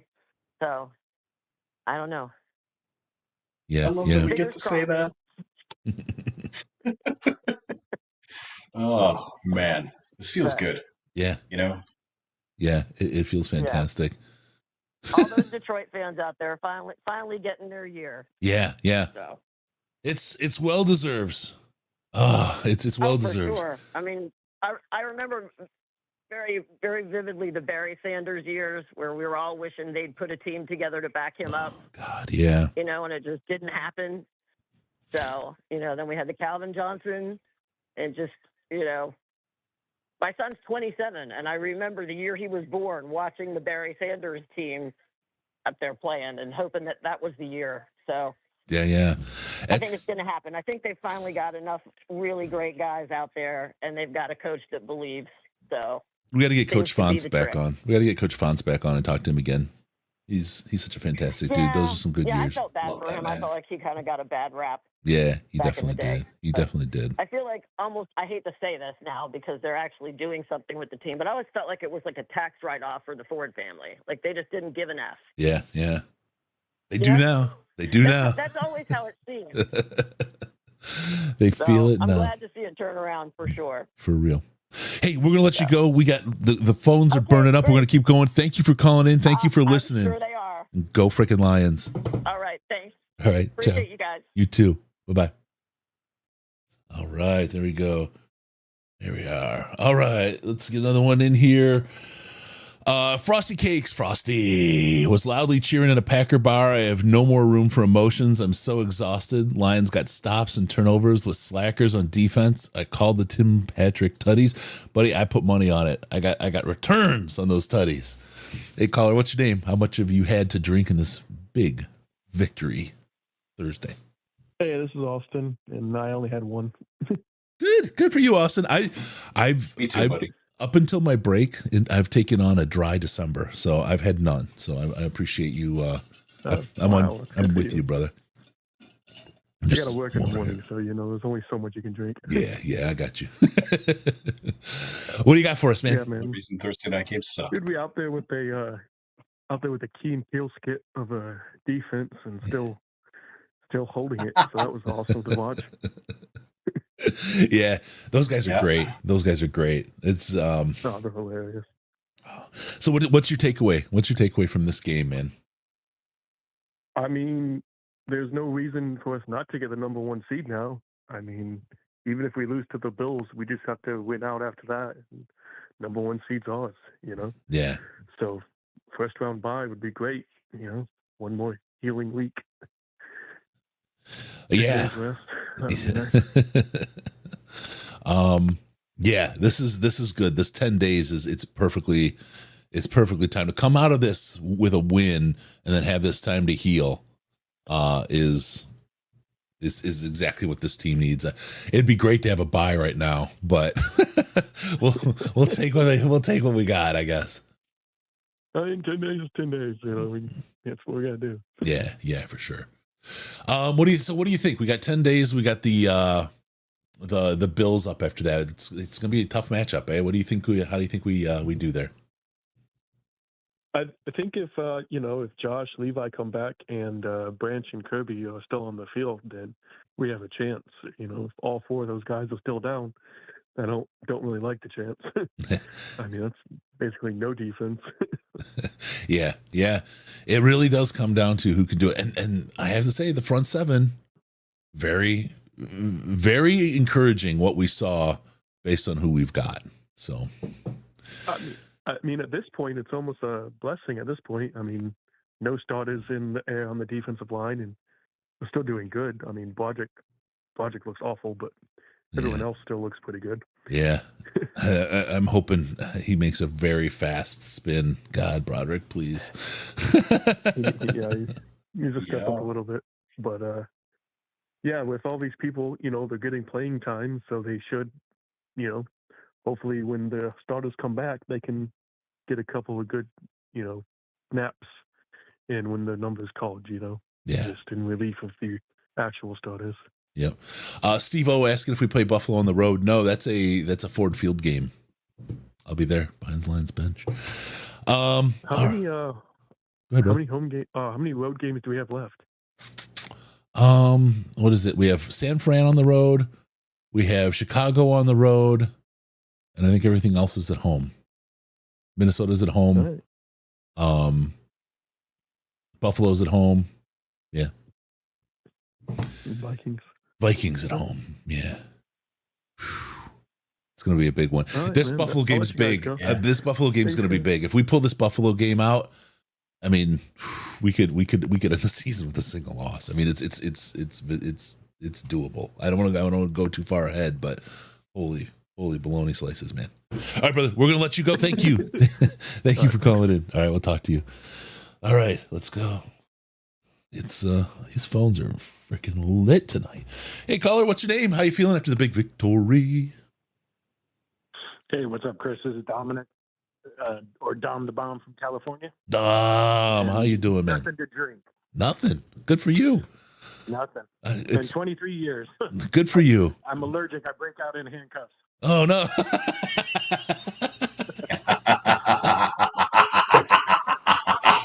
That's a good one, bro. That's a good one, Dom. That's beautiful. I just, wanted to say a couple of things. First off, fuck the Packers. 100%. Solid beginning. Just watching this game, I was wondering. Sorry, the kids. You can't keep the kids down. You know, they just do their thing. And I just wondered what your guys' thoughts were looking at Za'Darius Smith during this game and what it would be like to actually see him next to Hutch.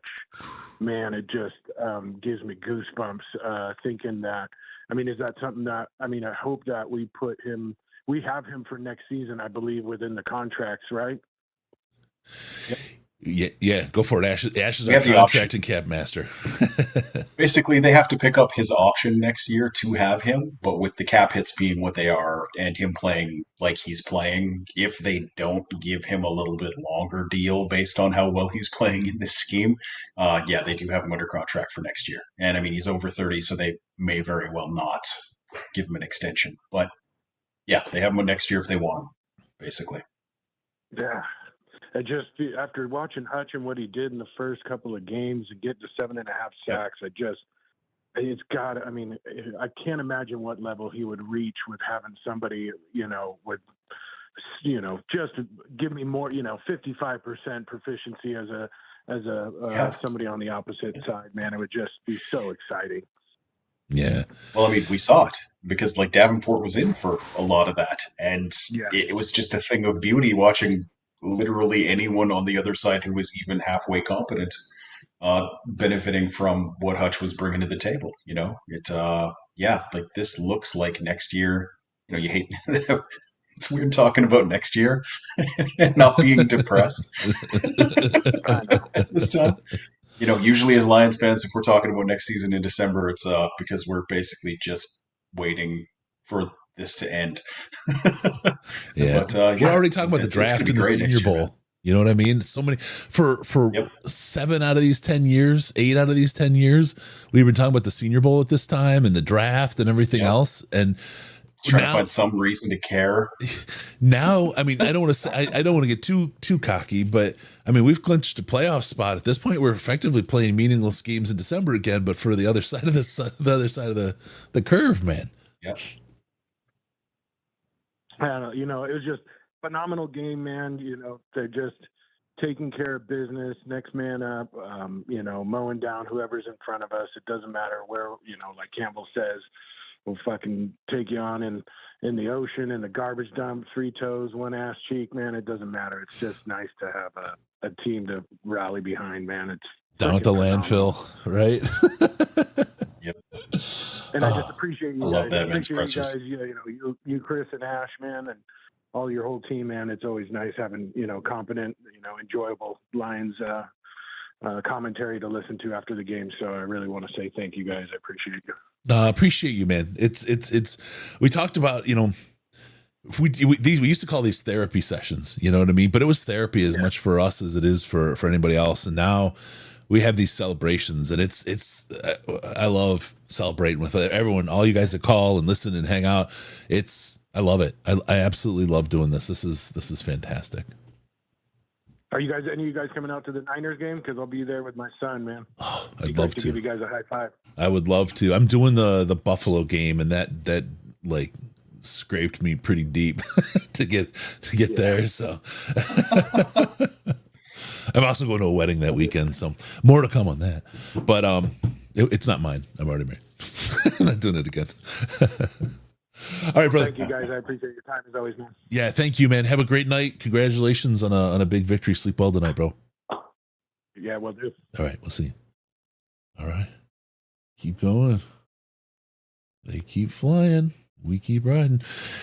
Hey, caller, what's your name? How you feeling after this big victory on a Thursday night? That's me. Ash. That's him. Who is this? This is buddy. This is Kevin. This is Kevin from Grand Rapids. Kevin from Grand Rapids. How are we doing, brother?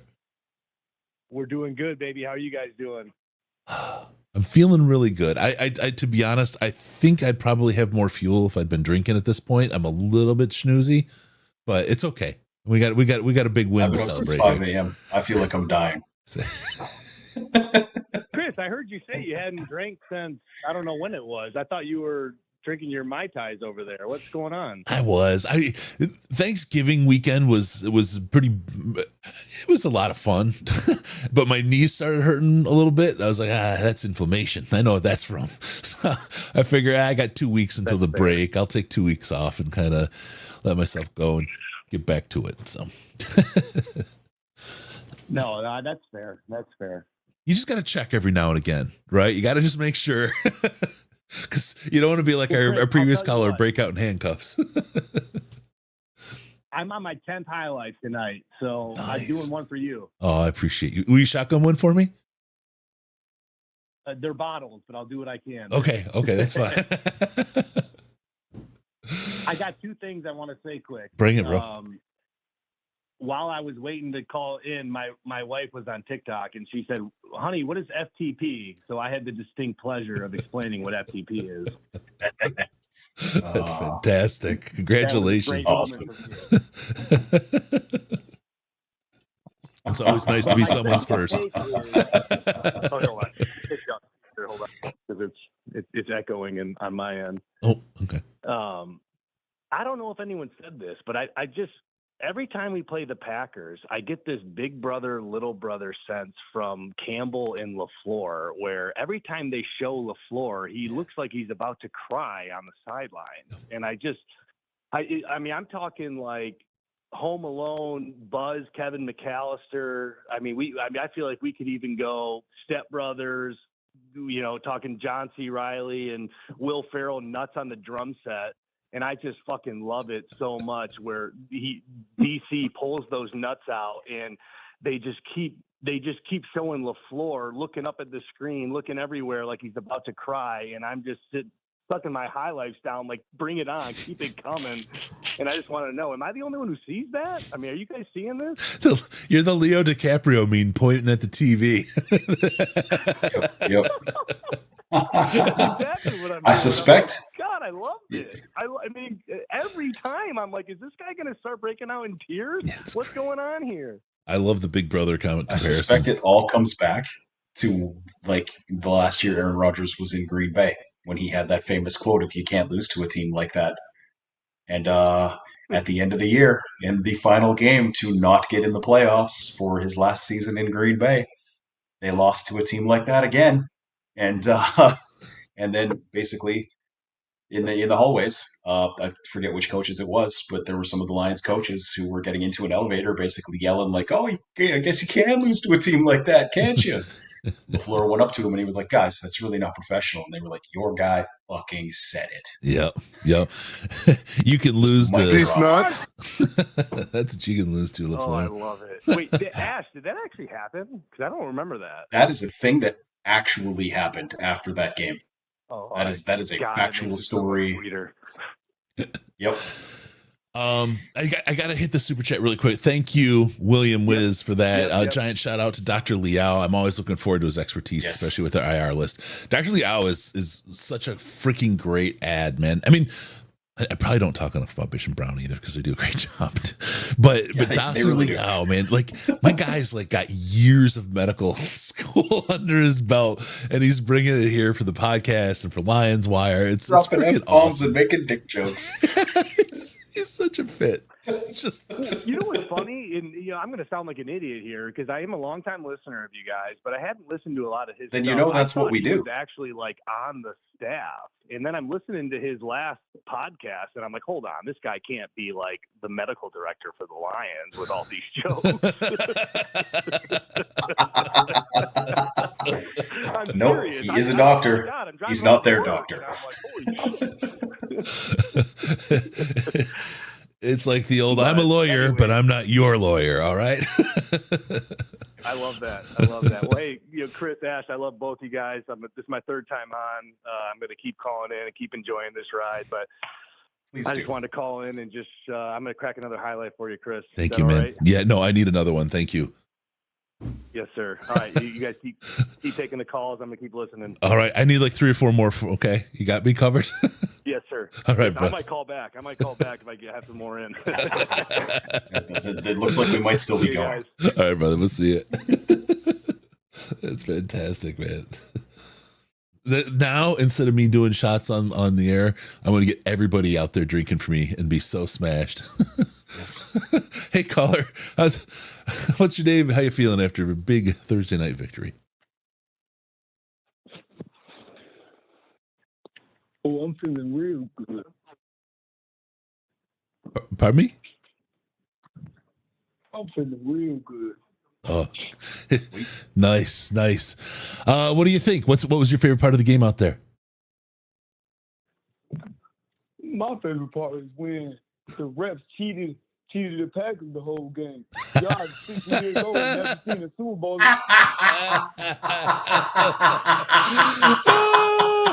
This is a part where nobody can hear you except the gargling of balls that you continue to do. This is you continuing to gargle balls, and yet nobody can hear you. That's the best part. Tell your mom I said hi. It's 1 a.m. Go to bed. You fucking loser. Hey, caller, what's your name? How you feeling? Caller? Tune in Tokyo. Yes, hello. Hey, how you doing? Can you hear me? I'm good. How are you? Good. How you feel after that big win? I am feeling fantastic. I was at the game, and it was the best Lions moment that I could imagine. And I went to the. I can hear myself. Sorry. Oh. Just got to turn it down on your end, brother. Is there an echo for you? No echo for me. You hear me? You sound great. Okay, sorry, I can hear myself. It's throwing me off. So I went to the game, and it was the best Lions moment I've ever experienced. I went to the playoff game against the Bucks last season, and that was the second best. And this win, and the fact that they have this is a win that was worth 2 wins. It was unbelievable. The ending, winning by a field goal was just fantastic. Oh, it was absolutely. What do you think? I mean, obviously we have one person who's a little butthurt. But who was butthurt? The guy that just called before you. He was he was. Oh, I didn't hear him. Yeah, he could hear us, but nobody else could. I could make him go away. So he just mumblefucked his way through some. Yeah. The refs gave you the game, and but I also don't feel sorry for him. Fuck the Packers. Yeah. Oh man. All right. Well, what do you think? What do you think the Lions? The atmosphere, everything was great. Yeah. Oh, dude. So tell me about it. Like, it was a close game the whole time, and Amazon did their damnedest to keep it quiet. What was the crowd level like in there? Oh, it was unbelievable. Whoop. We lost him. Go back. We can do this again. Hey, caller, what's your name? How you feeling today? Hey, this is Mihir Magani. Mihir, how you doing? We're all about the doctors. We're all about the doctors. How you doing, Doc? I'm doing good. It was a good game. I have to admit, I watched the first half, and then my wife is a fitness instructor, so I went to my Bombay Jam class. But in between all the routines, while I was dancing and exercising, I was watching the game. That's good. See, you got it all in. You got to win. You got a little extra work. Keep yourself healthy and running. That's good. Yeah. I was watching a sizable portion of the game at a fire in my backyard. Go ahead, Bahir. Yes. Well, I think the thing I realize here is that, first of all, you can't trust Risden. The second thing is that I think Campbell, the coach, he knows his players. You know, you see all these analysts saying he shouldn't have gone on the fourth down or this or that. Well, he knows the strength of the team on any given day. He makes the calls. He trusts the players, and more often than not, he's right. And I think this is unique. I think in the NFL, I don't think there's anyone like that. The other thing is, I think we just got to trust the whole operation, top down. I mean, I really didn't feel like there was a good argument to say, hey, the Lions were going to win with so many people out. It's going to crumble at some point, but it hasn't. And I think we got to just give credit where it's due to, Brad Holmes and everyone else. I mean, it's amazing. And they're so fun to watch. It's great. They brought entertainment back, not just expecting it's fourth down is going to be a field goal. I mean, there's stuff to watch. There's excitement. Yeah, so it's great for the NFL too. And you guys have a great show. Let me just really quick. You went past that first point really quick. Could I just get you to repeat that one more time for me? Oh, I was saying, I think. One of the things I learned is that Campbell really. Oh no! The one about Riz. Oh. The one about Riz. That's the one I want to make sure we. Yeah. Oh, listen, you can't trust Riz anymore. Yeah, let's pause on that. Riz had said the Lions were going to lose. I just wanted to rub it in. yeah. Sometimes I think Riz thinks too much with his brain. Sometimes I think you gotta trust your heart, right? I mean, that's what Campbell's all about. Is just trust your heart. Don't think about it too much. Yeah, no, I cannot give Riz a hard time for what his brain told him, and it was coming to this game with those injuries. It's easy to be there, but. This team is too resilient. This team does not fold to traditional pressures. It's incredible. So I feel like can I read any you other a team, relevant quote from Amik Robertson after the game? Yeah, I love relevant quotes. Okay, he said, they try to be competitive, but you can tell they're not competitive. We the real dogs. When we go out there, we hunting. We ain't the hunted. We know the real them. Great team, man, but I feel like it's a lot of pretenders. Ooh. Wow. Yeah. You can put it on the bulletin board if you're never going to have to play him again. Yeah. Well, I think with this win, I really feel the Lions are going to win out. They're going to win out. I mean, I think this is by far the toughest game. Clearly the Bills are good, but they have stuff to play for, but they're in the playoffs. They're coming, they're coming out here.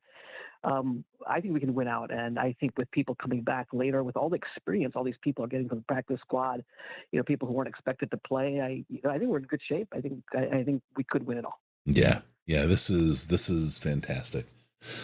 Oh, I love it. I love being a Lions fan. I love what this team is doing, and I've talked about the Red Wings going it was like 43 years before they finally were able to get the cup, and the weight that literally felt lifted off the shoulders. This is something that this is going to be so great for the city and for so many people that have suffered for so long. This is absolutely fantastic. This is well deserved for a great bunch of guys and a great organization that knows how to run things, man. Yeah.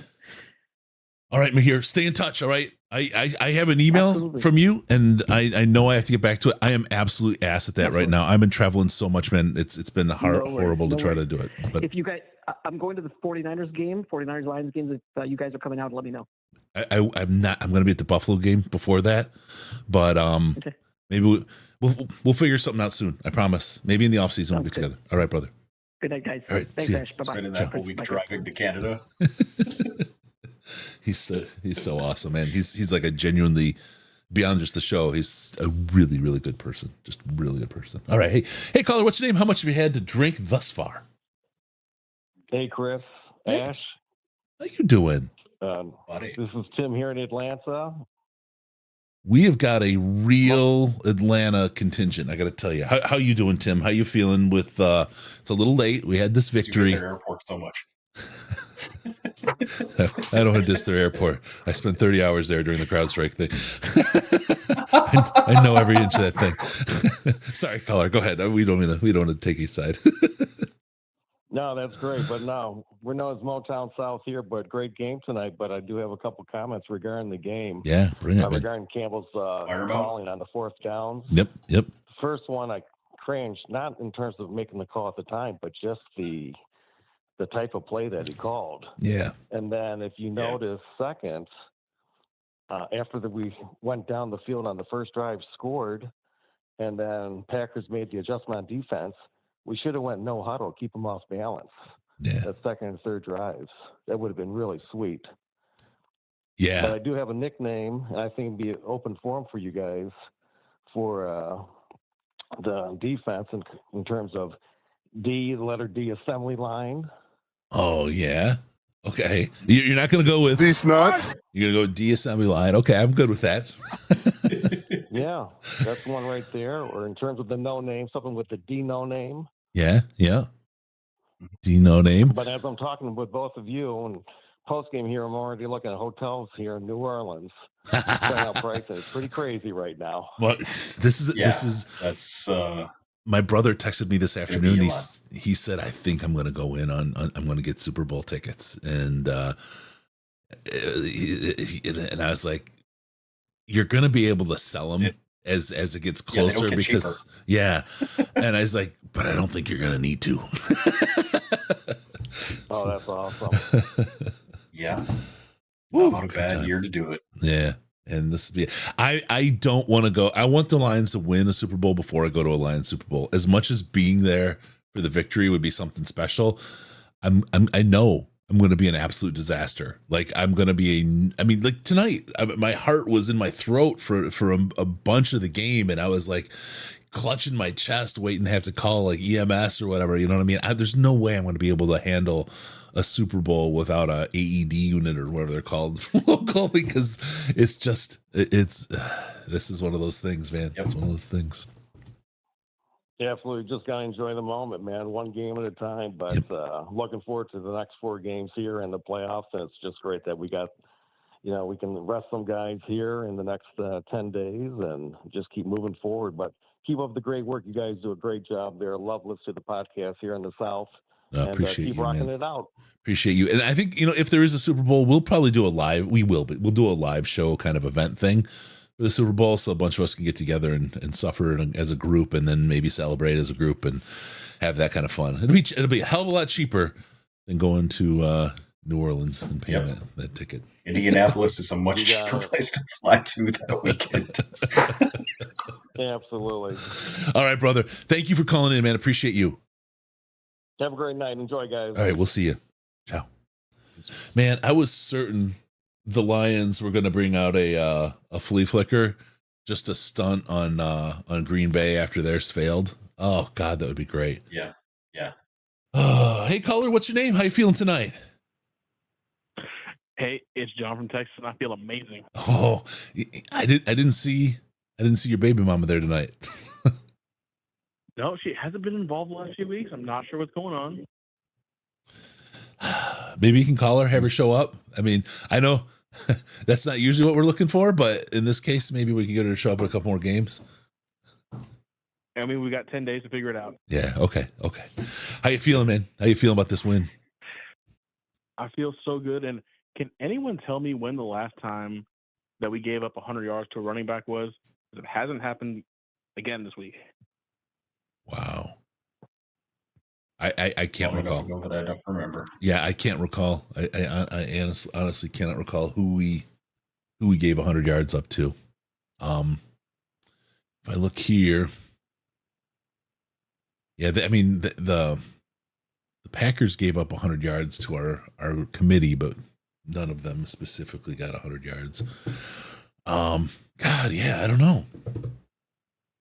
Because Jacobs got 66 yards and 3 touchdowns. And that tells me even though our defense is hurt, we're not giving up big plays in the run game. And his I don't have the numbers in front of me, but I saw it earlier. His average this time against this Land of Misfit Toys defense was lower than the last time we played. Like we held him to far less average per run this time. It's incredible to see. Incredible to see this team and this defense pull this together like this. I have no idea what the heck I'm looking at. This feels like it's destiny. It feels like destiny. This is us with one ass cheek and 3 toes, and we're still doing it.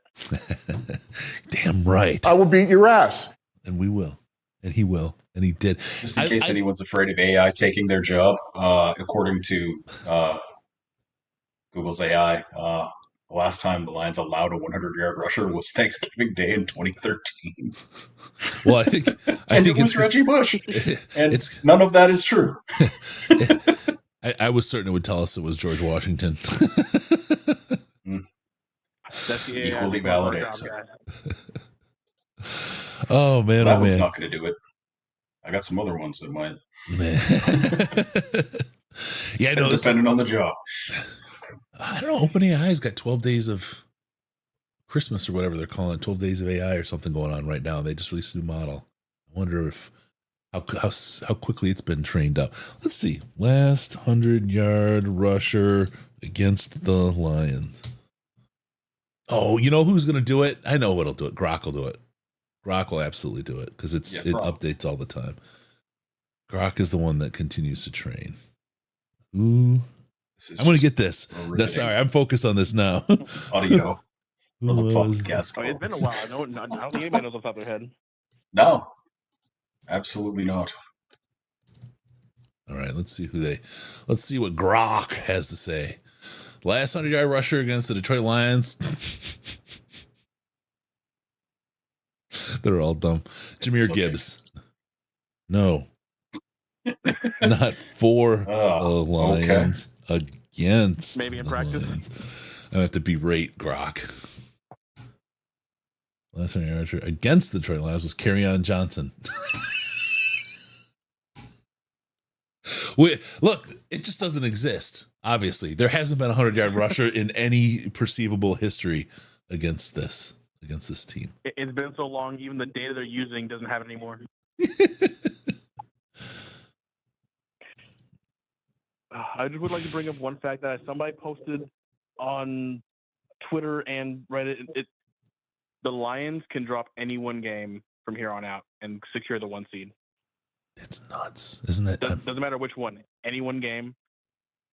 We have the tiebreakers over Minnesota 100% and Philadelphia. Yeah. Okay. Man, oh man, oh man.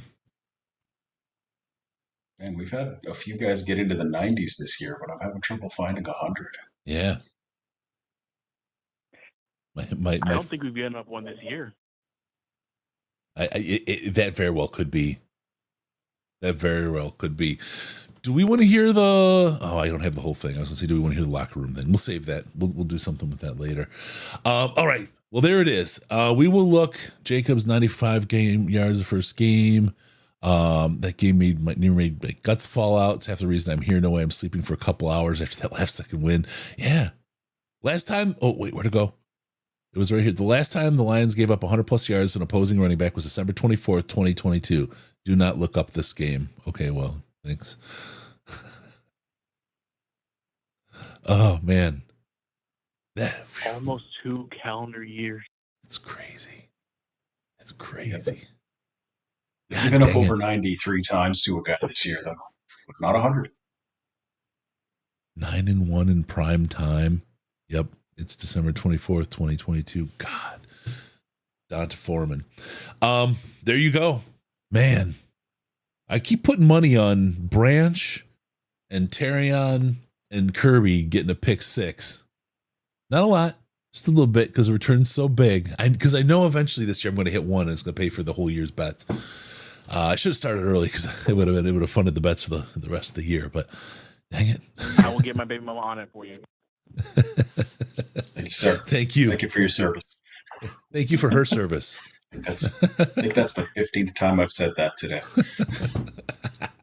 All right, brother. We will talk to you later. Thank you for calling in, man. Reddit or mad. Stay good in Texas, bro. Ciao. Oh, man. Let's see what we get here. Hey, caller, what's your name? How you feeling in this big victory Friday? It's Matt, formerly from Seattle, now in Minneapolis. Matt, I've had nothing to drink. Did you hear yourself at the beginning of the show? No. We had a Fuck the Packers song. Oh, yeah. Wrote a couple bangers tonight. Yeah. We played the first one. It was fantastic. I think we'll end on that, too, when we do it. I think that should be our closer for every podcast for the rest of the year myself. But, whatever. Oh, I can write. There's plenty more where that came from. Bring it. You bring me a weekly one. As long as it's a win, we'll do it. Except next week. I won't be there next week. Put them on dog spot. I don't know why the hell I moved. Oh, I don't know why the hell I moved from no winter, really, or at least not cold winter, to cold winter. To Mars. I envy you. You moved to Mars, bro. Oh, I did. So what do you got for us, man? Besides Goff, these wicked started bangers. a new Google account. So, I've been really getting disturbed by how the media doesn't really give the Lions a lot of credit. It's like everybody recognizes they're an exceptional team, but they don't really dive deep on it. They're like, yeah, they're really good. They're the best team. And then they like suck everyone else's metaphorical dick to the nth degree. Yep. And then talk about how great the other teams are, but they don't really analyze the depth of the Lions. And that's really starting to get on my nerves. I feel you. I think there's a little bit to that where that gives us the that little bit of the underdog feel still. I don't know if the Detroit Lions, I say this, Campbell will know how to make it work, but I just don't know if they do as well with as a favorite. You know what I mean? As they do as an underdog. And I think once they earn it and we take that kind of love, I think that'll be all right. Okay, that's fair. But I don't need it. I don't need them. Stay like it is. Just let it run. Let it run. We'll do fine. The less respect these guys get, the harder they're going to play and the meaner they're going to play. Yeah, I don't really want anything to change because they keep winning and it's amazing and it's so enjoyable and it's so incredible to hear people whine like that Packers fan. Oh my God. Freaking clown. Oh my God. Right? I mean, the whole nose. Yeah. Honk, honk. Oh, that's brilliant. Oh God. Yeah, we got so much. I was waiting for someone like that to show up. God, it's been years. It has been. Oh well. All right, Matt, we're gonna get going. We got like one or two more callers in us, and then we're gonna call it a night as we rock and roll. Thanks. All right, thank you, man. Appreciate you. Be good, okay? All right, stay warm. All right, there we go. Matt with our theme song for the evening. See what we got going. Hey, caller, what's your name? How much have you had to drink? How you feeling after a Detroit Lions victory over the trash ass Packers? Ash. How you doing, big guy?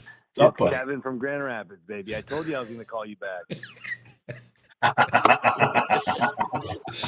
We're still awake. I don't know why. Why is anyone still talking? You're doing a pretty good job. I'm feeling a little bit, but I got to take a pee. Can you take care of that for me too?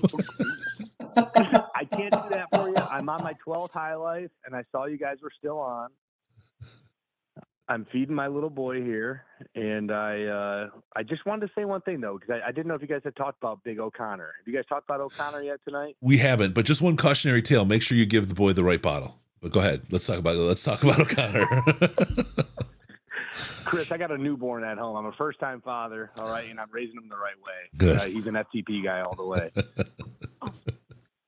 That's awesome. No, I just love the way he played today. And I don't know if you guys there was one play they showed where he got double teamed at the line, and then the running back came in to block him too. And I'm like, God damn, we got every guy out you can think of, and O'Connor's out here showing out. And I don't know. I know Ash has got a lot of background on a lot of these guys. I just wanted to know if you guys had talked about O'Connor, and I wanted to hear what you guys had to say about him. We haven't. Are you watching? Can you see your screen? No, honestly, we've hit the point where we're playing guys that I don't really know them very well, to be perfectly honest with you. Kevin, can you see your screen? Can you see your TV screen or the YouTube screen? Well, right now I have Jeopardy on. I don't have your screen. Oh, okay. All right. Well, I'm gonna put a picture up just to show you what being a good dad looks like. Well, I can put it. Can you have a second, and I can put it on? Okay. Yeah, go ahead. Get it on. There's one picture of me and my boy. That's a young fella. Hold on. Okay. Okay, I see that now. That's good, Chris. I like that. Being a first-time father is hard work. Sometimes you make mistakes, but they're resilient little ones. Well, send your email out one more time, and I'll send you a pic of me and my little one because you guys will like it. Yeah. Chris at DetroitLionsPodcast.com. It's easy. No, I appreciate that. No, I'll let you guys go. I want to call back in to get back on the air, but I want you guys to talk about O'Connor for a sec. Whatever intel you can scratch up there, Ash. I want to hear about my guy Pat O'Connor because he played a great game showing out for us. Yeah, for real. All right, brother. Thanks for checking in, Kevin. All right, brother. Appreciate you, man. Yep. All I'm right. out, guys. I'm out. You guys get some sleep. All right. Yeah, well, we will. All right. Take care. You too. Just keep calling. All right. We're gonna end in on our that. chat. It's unbelievable. Thanks for the engagement, idiots. Just keep tweaking that algorithm for us. Yeah. I've got one more for what was his name? Nunu, something like that. I just want to play this one more time. It's 30 Seconds of Bliss from Matt. He brought it. This is definitely going to make Billboard's top 20 next go around. Check this out.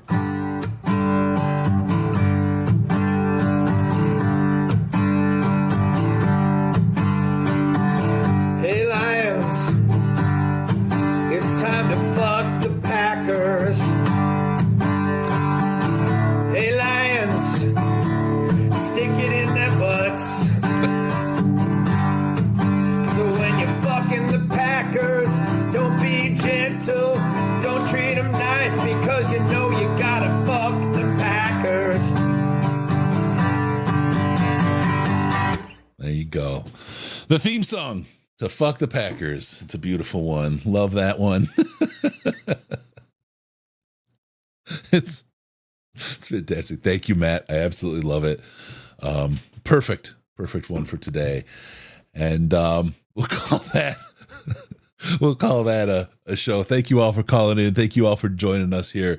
Remember, don't forget about us on Patreon, patreon.com/Detroit Lions Podcast. Access to the Slack chat if you donate $5 or more a month. Yeah, Adam, it's catchy, man. Matt regrets the butt line. $5 or more a month on the Patreon gets you access to the Slack chat, the most intelligent Lions chat on the internet. I can't tell you anything else about it other than it's fantastic. Also follow us on Twitter at DET Lions Podcast. DET Lions Podcast. It is the very best place to hang out, get pants free, and hear about when the show's going, what we're doing, what we got going on, when, where, how, and all that stuff. It's a great way to interact, and dang it, we're pretty funny too. Come us call on the Lions line. You can use Skype at Detroit Lions Podcast, which is all one word. Or if you'd like, you can call us with your plain old regular telephone at 248-782-8384, 248-RUB-UFUG. And be sure to go to DetroitLionsPodcast.com. Subscribe to the podcast. Hit the like and subscribe here on YouTube. When people do all those things, what happens, Ash? I don't know, dude. Let's go to bed. Oh, okay.